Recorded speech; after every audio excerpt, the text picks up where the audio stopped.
Qual é? Passar o tutorial do que tem que fazer. Aqui tu se inscreve, ativa o sininho, aqui dá like, aqui compartilha aí, tu compartilha aí pras pessoas. Aqui você aperta para salvar mais tarde, comenta aqui, vídeo longo, pode colocar acelerado, bora, Raul. Raul, bem-vindo ao canal do Viciado em Luta. Seguinte, eu tô ultimamente enfrentando uma barreira enquanto uso alguns assuntos e eu tava pensando, maluco, eu tô desprendendo uns 10, 15 minutos para falar sobre um tópico que eu poderia fazer um vídeo separado. Então, pro combate em questão, às vezes eu cito essas teorias, mas como eu cito, às vezes eu não pude desenvolver, às vezes eu encontro essa barreira. E eu tô fazendo uma luta de Jeremy Lebania contra um rapaz chamado Petvit Dave. Que, cara, tem 35 quilos de diferença. O rapaz tem 1,77, 72 quilos. Tailandês brabo, tipo, lenda. Enfrentando o jovem Jeremy Lebania com seus humildes 107 quilos, 1,90 m e muita violência. E é realmente muito difícil pra mim fazer esse combate, porque de fato eu tô não conseguindo desenvolver no tempo adequado. Então resolvi fazer um vídeo sobre isso. How é o pitaco do viciado. Peso mosca contra peso pesado. Isso é só a título. Como sobreviver a grandes diferenças de peso. Pode ser qualquer peso contra um peso levemente maior. Isso só foi uma exemplificação do que eu vivi. Primeiro, é possível uma pessoa de uma classe bem baixa enfrentar um oponente de uma classe muito mais elevada? Olha, mais ou menos. Competitivamente falando, a nível de competição, não deverá ocorrer. Eu já escutei de eventos que eu não vou entrar em detalhes, porque eu não quero expor certas situações que não se adequam ao vídeo. Mas eu já ouvi falar de um rapaz que teve que lutar contra um adversário bem mais duro, bem mais rodado, que era peso pesado, ele era super médio. Eu não vou nem entrar em detalhes. Competitivamente, isso não deveria ser possível. E então, tudo bem, não vai entrar no seu cartel. Em treino, é uma possibilidade cabível. Dependendo da sua classe, é uma realidade. E pensando que você está em uma classe de peso, tem uma pessoa um pouquinho maior, entra em tal cenário, não com tanto afinco. Para ser realizado de forma segura, isso não poderá ter má intenção, eu estou falando de malícia, e é preservado a saúde de ambos os lutadores a todo custo. A gente está falando de treino, treino, luta é luta. Você não vai se lesionar, você não vai estragar seu treino, sua saúde, só por diversão. Tendo em vista que treino não vão entrar no cartel, tu não ganha, não tem nenhum incentivo para ser levado a sério. Então, em vez de dar continuidade a essa cultura de brabão, de lutador brabo, como é bem chamado na região em que eu vivo, você não deve realizar um treino de uma forma louca. Você não pode fazer de forma errada. Seu maior bem, além do seu tempo, como é mundialmente referido, o seu maior bem como lutador é sua saúde e seu corpo. Não estraga à toa. Então, se realizado de modo correto, é possível sim fazer frente a um oponente muito mais pesado no treino. Então, o que precisa ser feito? Você tem que pensar antes de tudo. O adversário está em qual classe de peso?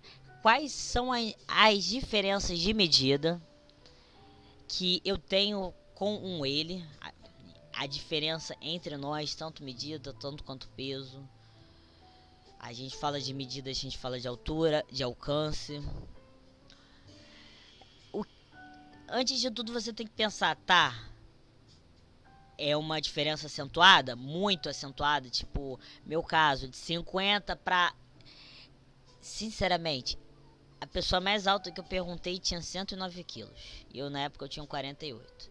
Depois dessa eu aprendi que a melhor coisa a ser feita é não perguntar, porque se eu perguntasse, com exceção desse único caso, mas pesos menores, eu não perguntava por medo de voltar atrás. Você tem que pensar, se a diferença é muito acentuada, a cautela aumenta de forma vertiginosa. Se a diferença não é tão grande, então já não deve ser tão rigoroso. Então as coisas a serem ditas por mim não deverão ser tão levadas a sério de forma tão rigorosa, mas não deixa de ser uma orientação. O que precisa ser pensado é os seguintes pontos. Ponto número 1. Você não é capaz de equiparar em força. Nem seus golpes mais fortes serão igualados de forma justa. De forma justa é impossível igualar, porque não vai ser um combate justo. Vamos dizer que você tem uma técnica muito refinada, muito desenvolvida, você tem um excelente timing, você tem uma precisão excepcional, você é mestre da sua própria força ao ponto de você desenvolver um golpe de forma excelente. Se você estiver enfrentando uma pessoa de 30 quilos superior, um exemplo, existe uma chance extraordinária do golpe da pessoa ser mais forte. Você possui chance de igualar a força. Em casos de extremos de uso de força, não será igualado. Você pode igualar de modo isolado, de maneira pontual.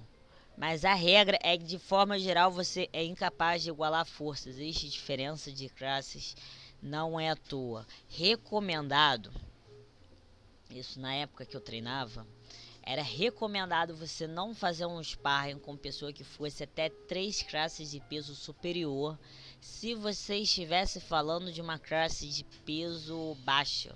Porque as classes de peso baixa, elas têm uma distância de que, à medida que as classes aumentam, a diferença do peso de uma classe para o outro aumenta.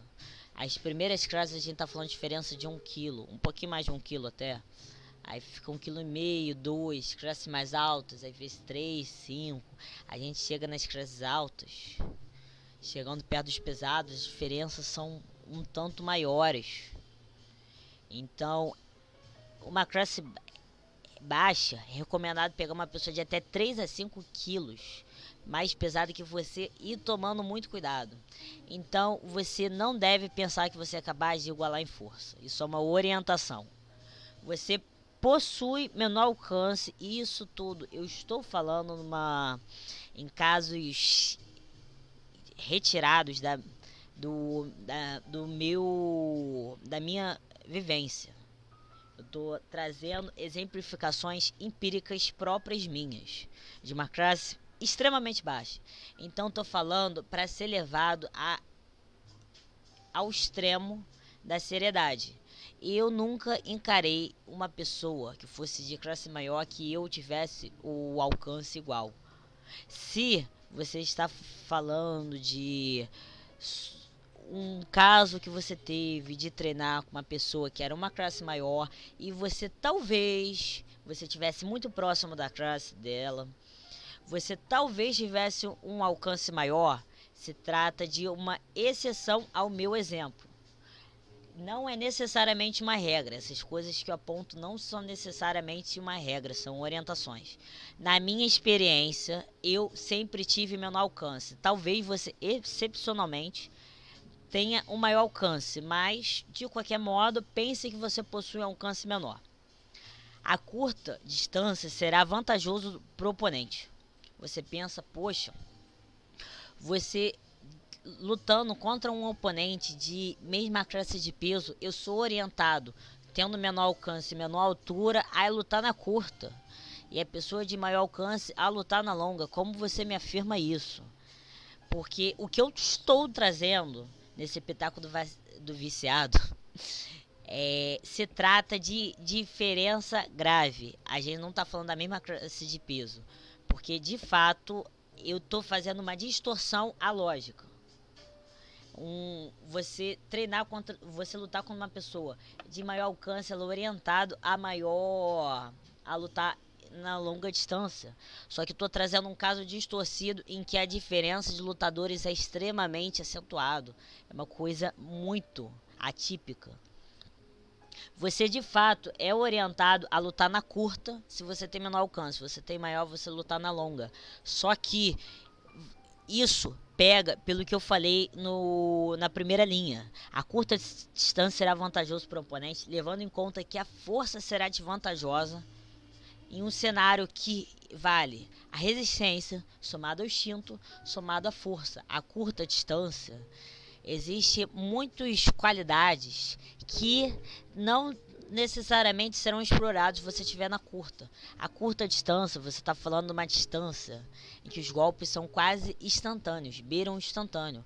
A gente está falando de golpes que normalmente até você executar para conduzir até o adversário, a gente está falando que você não vai ter espaço para isso. Você é incapaz de usar um golpe reto. A não ser que você use certos recursos, que você consiga fazer um golpe de longa, adaptado a uma distância de média, ainda assim é quase inconcebível. A curta distância a gente está falando golpes curvos, golpes cruzados, por assim dizer, uma outra forma de chamar. Os golpes são instantâneos. A força é importante, mas não será primordial. A resistência, a sua garra, a sua resiliência, sua tenacidade vai importar muito. Seu instinto de luta para se posicionar e impedir certas ações do oponente. O instinto de forma defensiva é muito importante. A resistência vai ser extremamente importante. A força vai ser uma coisa um tanto importante. Mas levando em conta que, na teoria, você pode ter uma resistência igual ou menor, porque a gente está falando de classes de pesos diferentes, a gente está falando de adversários que devem ser mais robustos, a resistência provavelmente é a vantagem dele. Instinto é muito individual, entra no QI de luta, QI de luta tem um vídeo. A força do oponente, a curta distância será desvantajoso. O footwork, se você depende do footwork, é extremamente arriscado. Por que eu digo que é arriscado? Porque normalmente seria o seu maior recurso. Se você quiser sair dos golpes que vai usar o footwork para manter distância, beleza. Só que você vai estar sendo pressionado. A pressão de um oponente mais pesado é um tanto forte psicologicamente. Então, quer queira, quer não, mesmo que esteja sendo pegado leve, você vai estar numa situação de pressão mental. Então, as chances de você controlar o espaço não é tão boa. Você pode ser colocado para ficar na grade, se for, vamos falar um ringue de MMA, por exemplo. Você pode ficar nas cordas, as cordas têm recursos, tem formas de lutar que tu consegue lidar. Mas se você estiver no corner, é tão ruim quanto se você estivesse na grade. No corner você não tem recuo, você não tem muito espaço para desviar dos golpes. Se não tem recuo, você não consegue mitigar. Então a gente está falando de... Se um golpe ser extremamente potente, você vai receber 100% da força. É extremamente arriscado. O dano irá acabar com sua energia. Poupe fôlego, porque esse combate vai ser difícil. O fôlego é primordial. Isso não é arriscado? Sim, é arriscado pra caramba. Eu fiz uma brincadeira, eu não sei se essa expressão é usada da mesma forma em outros países, em outras culturas, mas a gente estaria no olho do furacão. O olho do furacão a gente diz sobre o quê? Uma situação, o olho do furacão é a parte mais segura enquanto estiver acontecendo um furacão, porque a parte em volta vai sofrer a pressão do vento, mas o olho do furacão não terá todo aquele fenômeno que ocorre com o furacão. Você não estará num cenário em que parece o fim dos tempos. Mas o olho do furacão, mesmo que seja o lugar mais seguro no furacão, é um lugar arriscado. No olho do furacão quer dizer que você está no lugar mais seguro, mas está numa posição muito perigosa e em qualquer momento pode ferar o fim dos tempos. Então, quais são as escolhas a serem tomadas? Quais atitudes e pensamentos você tem que ter? Coisas que deverá ser pensada. A defesa é mais que essencial. Se falam que a melhor defesa é o ataque, então, nesse cenário, o maior ataque vai ser sua defesa. A gente está pensando que o adversário tem uma diferença de peso. Diferença de peso, a gente está falando de mais massa. Na teoria, vamos falar, se a pessoa é sedentária, existirá gordura. Eu não vou entrar nesse mérito, mas eu estou falando de atletas, então a pessoa vai ter mais músculos, músculos que exigem muito fôlego, exigem uma oxigenação maior. Então, o movimento será mais cansativo para pessoas de classe mais alta. Se você administrar, ficar na defensiva e sobreviver a esse cenário, na teoria você vai ter mais fôlego. Porque o que acontece? O ataque cansa mais que a defesa. A defesa cansa. Apanhar cansa. Apanhar entra na... Vai ser um vídeo separado que eu vou trazer a espiral do cansaço na luta. Mas você vai gastar mais energia se você é mais pesado. Tanto pela questão do ataque, como a questão do maior peso. Então a defesa é sua garantia de invencibilidade. Como citado na Arte da Guerra, o ataque aumenta sua possibilidade de vitória e a defesa é o que determina a sua invencibilidade. É bom ter um ataque bom, só que num cenário em que talvez você não tenha chance de vitória, ter um ótimo ataque aumenta a sua possibilidade. Então você não terá 0% de chance de vencer, entre aspas. Sentir que você saiu vitorioso. Mas você ser invencível, não ser vencido, é extremamente importante. Porque não adianta tu ter um soco que você pode terminar uma luta até contra um peso pesado, se você não aguentar o momento que a mão entrar. Você não estiver lutando mais, você não estiver consciente. Então a defesa é mais que essencial. Você tem que lutar defensivamente. Na teoria, você vai gastar um pouco menos de fôlego. Como eu apontei. Eu não tinha entrado ainda nesse detalhe, mas é como eu desenvolvi, a teoria do cansaço. Você deverá atacar a extremidade. Isso é uma das máximas. É um postulado do mundo do combate, que se você enfrentar uma pessoa bem mais alta, você deverá atacar extremidades. O que a gente está falando? Não orientado você atacar o abdômen, porque vamos dizer que a pessoa é mais robusta, então é complicado, talvez não seja um bom investimento. A mão pode entrar, mas pensa que é uma coisa um tanto arriscada. Se você atacar a extremidade, quanto mais distante do corpo, melhor. Você vai munir mais o adversário. Se é uma luta em que você pode atacar as pernas, a gente não estaria falando de full contact nem do boxe. A gente atacando as pernas, a gente vai estar destruindo a possibilidade de mobilidade do adversário. O footwork cai por terra, a pessoa fica mais encurralada, por assim dizer. Então, você tem muito a ganhar. Você vai querer lutar a longo prazo. Lembre disso. Se você está falando de braços, seja no boxe ou esportes de pleno contato, e você queira acabar com a defesa do oponente e também a sua possibilidade de melhor ofensiva, supondo que o adversário seja melhor na parte do soco, você vai querer atacar os braços. O que acontece? Você vai querer atacar o antebraço e até o punho. Eu não deveria estar falando isso, mas pensando na possibilidade de lesão, a luta acaba. Lesionar o punho. E se o cara sobreviver à lesão sem ser interrompido a luta, uma das possibilidades ofensivas morreu. Mas se você ataca antebraço, você já está indiretamente munindo a possibilidade do soco. E tipo, é muito doloroso. E existe até possibilidade de quebrar.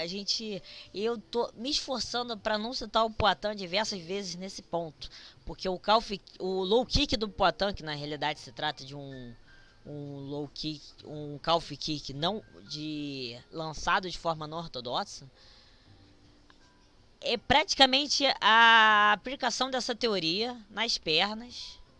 E o que acontece? Uma das primeiras lutas que eu trouxe do Poatan, ele destruiu o braço do oponente. A luta foi interrompida.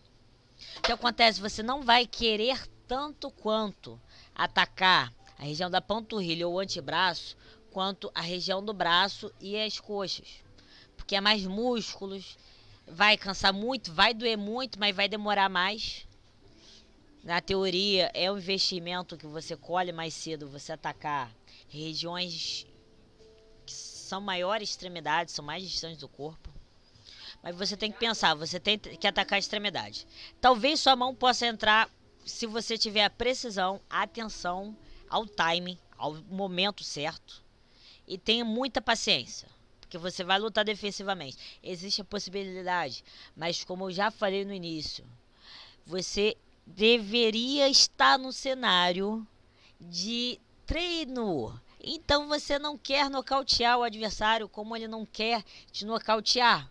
Talvez. Porque, antes de tudo, eu sou maluco. Muito mais maluco que outra pessoa que me assiste. Então, tenha certeza que eu tava lutando pra matar ou morrer nas vezes em que eu treinei com pessoas de muito maior peso. Então, eu não tô colocando isso em prática. E eu sei que tem muita pessoa que eu coloca menos ainda do que eu. Hoje em dia eu tenho uma mentalidade um pouquinho diferente. Quando entra a diversão, cai por terra, mas ainda assim. Você tem que ter cuidado para não nocautear o adversário. Não deixa de ser seu colega. Você não quer nocautear, você não quer lesionar, você não quer prejudicar a saúde dele, você não quer prejudicar a vida pessoal dele, porque você tem que pensar que a pessoa pode trabalhar de olho roxo, a pessoa pode não poder ir no trabalho no dia seguinte por lesão, e isso não é uma forma correta de treinar. Mas pensando que você está lutando, você não deveria, mas está lutando de forma competitiva quando uma pessoa muito mais alta, tenha muita paciência. A mão pode entrar, mas isso vai ser a longo prazo. A tendência é que os adversários sejam extremamente dinâmicos no início do combate. Você não deverá sair do seu raio de alcance, que é uma distância muito grande é perigoso, porque o que acontece, a curta distância de fato é muito arriscado. Mas a longa distância é mais arriscado ainda. A curta em determinação da força, a longa em determinação do alcance, da diferença de alcance. Por que eu digo isso? Você vai querer, isso eu vou falar mais para o final, mas você vai querer lutar na sua longa distância. Você não vai querer lutar na curta distância, porque a curta distância dos dois é curta distância. Existe a possibilidade da curta distância do adversário ser o que seria a sua média. Não necessariamente, eu não consigo pensar humanamente na curta distância do oponente ser sua longa. Isso não deveria fazer sentido. Mas não vou entrar em mérito. Mas talvez a curta distância do adversário seja sua média. Você tem que lutar na sua longa, porque você não quer a possibilidade do adversário lutar curta dele. E o que acontece? A sua longa não é a longa do oponente. Se o oponente tem maior alcance, existe uma distância teórica. Assistam o vídeo do Tainan Graf sobre distância, em que existe uma distância teórica em que muitas possibilidades que podem ser feitas, chamado média distância. É muito momentâneo. É a distância que você conseguiria encaixar qualquer golpe. E tipo, existe golpe que só funciona na longa e existe golpe que só funciona na curta. Se a pessoa for muito desenvolvida nessa questão de lutar na média distância, eu sinto muito. Por exemplo, um lutador que eu possa citar de forma isolada e de forma muito precisa que me vem à cabeça é o Popó. O Freitas, o Acelino Freitas, ele era extremamente bom em transitar a longa para curta. Em combinação, ele ia para curta, ia para longa, depois ia para curta. Ele tanto poderia lutar numa distância que ele pudesse aplicar todas essas, como ele conseguia fazer uso do footworking para usar quase que ao mesmo tempo, em um curto intervalo, a longa e a curta. Seria uma forma um tanto distinta, fora da definição de média distância. E o que acontece? A longa distância do oponente, você não vai conseguir chegar perto, você não vai conseguir bater. É por isso que eu falo que é o olho do furacão. Vamos falar que você esteja no olho do furacão, que seria a média distância do oponente, e a curta seja outro furacão. Você está no olho de um furacão e prestes a entrar em outro. É extremamente arriscado, é extremamente difícil, é extremamente estressante esse cenário. Mas deve ser pensado. Você não quer dar muita distância. Você não pode usar muito footworking também em razão disso. Se você usar muito footworking, você tanto pode se colocar encurralado, como você pode dar a distância adequada para o oponente. E ele não vai te dar a distância de volta. E a curta será muito arriscado. Você tem possibilidade de fazer um entra e sai, mas não é muito orientado. Cadê o último slide? Eu apaguei o último slide, que legal. Ai, vamos pro spoiler.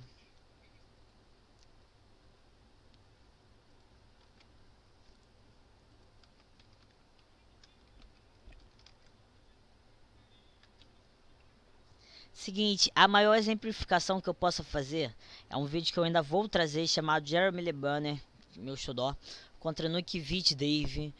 O cara aqui tinha 72 quilos e 1,77 de altura.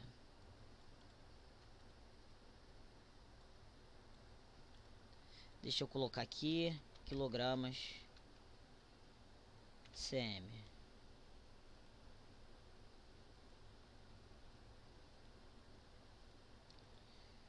Ctrl C, Ctrl V. Aí a gente coloca LeBanner. Tinha humildes 107 e 1,90. Não tenho ideia do alcance do LeBanner, talvez eu conseguisse achar, mas não vou me esforçar porque do Nokvid eu tive muita dificuldade para achar a distância. Então a gente fala de 35 kg e 13 centímetros de diferença. Era um combate em que o adversário do rapaz baixo tinha 35 quilos a mais, 13 centímetros de altura.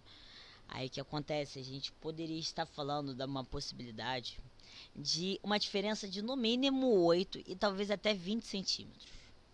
É tipo colocando que o alcance do Nokvid fosse bem alto e do LeBanner seja pequeno.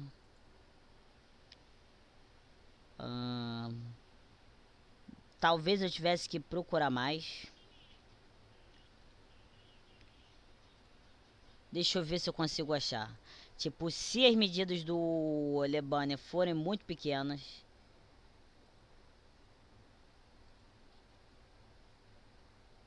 e do rapaz fosse muito alta, vamos falar, talvez 8 centímetros com muita sorte. Se não, no pior dos casos, poderia ser até 20 centímetros. A gente tá falando de tipo, vamos falar que LeBanner tenha 5 a 6 centímetros a mais de alcance e o cara tenha 1 centímetro a menos por mão. A gente tá falando de uma diferença brutal. Esse combate é muito bem exemplificado. Todos os elementos e tipo toda a teoria para sobreviver a um combate desse são aplicados. Eu acho que é um exemplo perfeito. Fazendo uma elucidação do que eu falo sobre alcance, vamos pegar aqui um círculo.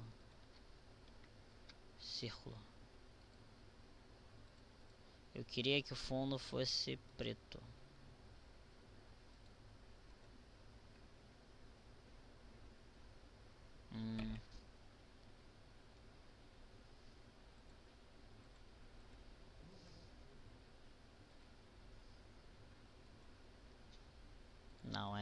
círculo mesmo. Tá, branco. Vamos apagar esse. Cor branca. E deveria ter um aqui.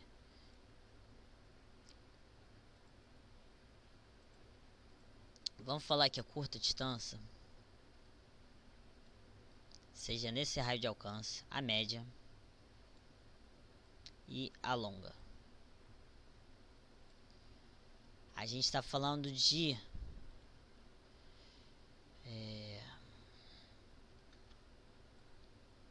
dois lutadores. Então vamos falar que a seja longa.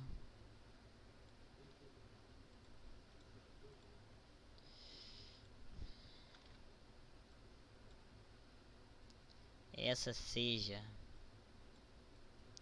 a média. Não está muito proporcional, deixa eu fazer um pouquinho mais. E essa seja a curta.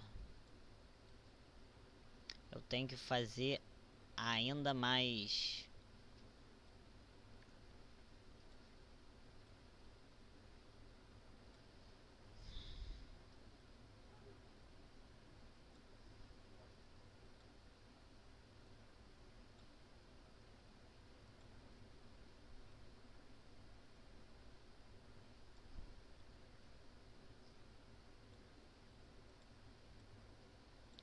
Aí deixa eu aumentar bastante, que é bem cabível.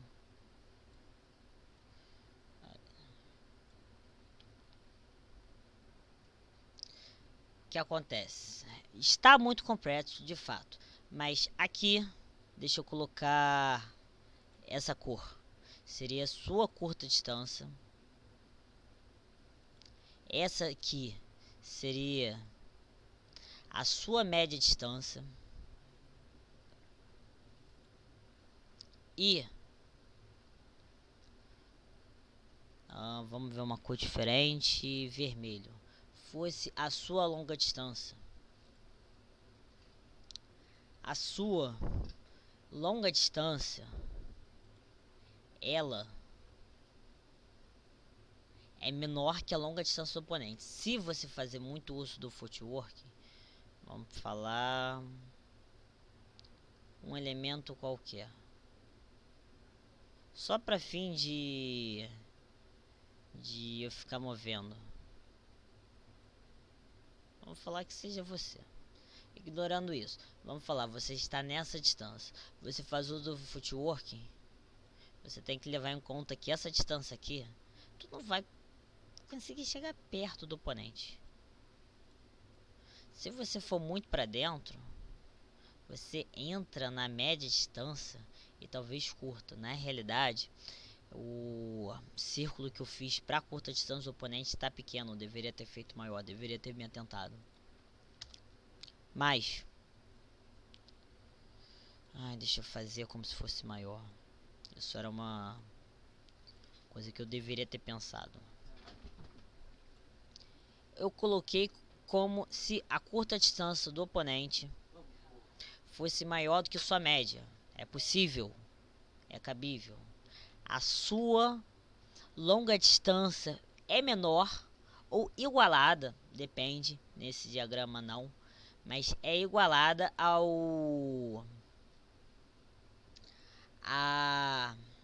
média distância do oponente. A sua longa distância pode ser igualada ou menor que a longa distância do oponente. E o que acontece é a média distância desconfortável. Então você vai estar numa situação de conforto enquanto o oponente não está. Ele provavelmente pode se sentir muito confortável numa distância de longa. Você não está permitindo a longa. Se você fazer uso do footwork, você vai. Então é muito, mas é muito complexo. É muito difícil. É extenuante. Você vai lutar a longo prazo. Você vai tentar encontrar timing certo para golpear. Você sempre tem que atacar a extremidade. Você não pode ir para longa do adversário. Você não pode fazer muito uso do footwork. Você não pode se afastar demais. Você pode tentar esquivar, mas tenha noção que se você não esquivar rápido, não esquivar adequadamente e não se atentar, você pode levar um golpe nocauteador. Você não pode ir para curta distância. Você está lutando numa situação que, se você for um pouco mais para fora, você perde. Se você for um pouco mais para dentro, você perde. Você não pode sair dessa distância. Você tem que ser muito cauteloso com o footwork do oponente. E você não pode tentar ser superior no seu footwork. É extremamente difícil. É desaconselhável você entrar nesse cenário. E tipo, eu nunca vi ninguém falando sobre. Isso é uma construção empírica, uma teoria minha, que isso não funciona comumente, porque eu tô falando de alguma coisa que jamais deveria acontecer numa luta. Ninguém deveria lutar contra uma pessoa de 40, 50, 60 quilos a mais. Não deveria. Isso é um cenário que talvez você nunca encare na sua vida, se tudo der certo. Se você encontrar esse cenário, espero que tenha sido um bom vídeo. Não deixem de se inscrever no canal. Eu cheguei em 100 inscritos. Se quando eu enviar eu tiver menos inscritos, que se dane, eu já cheguei. Não deixem de se inscrever. Eu falo essas teorias. Eu trago essas teorias. Às vezes eu trago notícia. Eu analiso muita luta. Espero que seja de bom proveito. E outros conteúdos meus sejam de bom proveito. Não deixe de comentar e falar o que você tem a dizer sobre, se vocês acham que fazem sentido ou não. Não deixem de compartilhar, porque eu acho que é uma noção que é um tanto interessante. Não deixe de dar like sim. Caso vocês já sejam inscritos, ative o sininho para ficarem por dentro dos conteúdos. Espero que realmente tenha sido bom proveito. Esses vídeos distintos, como espetáculos, como foi o que é o que de luta, esses daqui são teorias, são conteúdos que eu nunca vi serem produzidos em outros lugares. É um tanto autoral, é um tanto não tão desenvolvido. São ideias que eu tenho vivência, mas eu nunca discursei sobre, então às vezes me falta experiência em determinado assunto, eu não tenho certo domínio, mas eu acho que talvez eu tenha conseguido passar. Caso não tenha, não deixe de ir no meu Insta, tira dúvida, falo sobre tal vídeo. Não deixe de comentar, que eu faço questão de responder. Eu posso demorar muito, mas eu respondo. How? Qual é, meu povo? Seguinte, mandei o Insta aí do pessoal, tem meu Insta aí. Quer ver vídeo? Chama no Insta. How?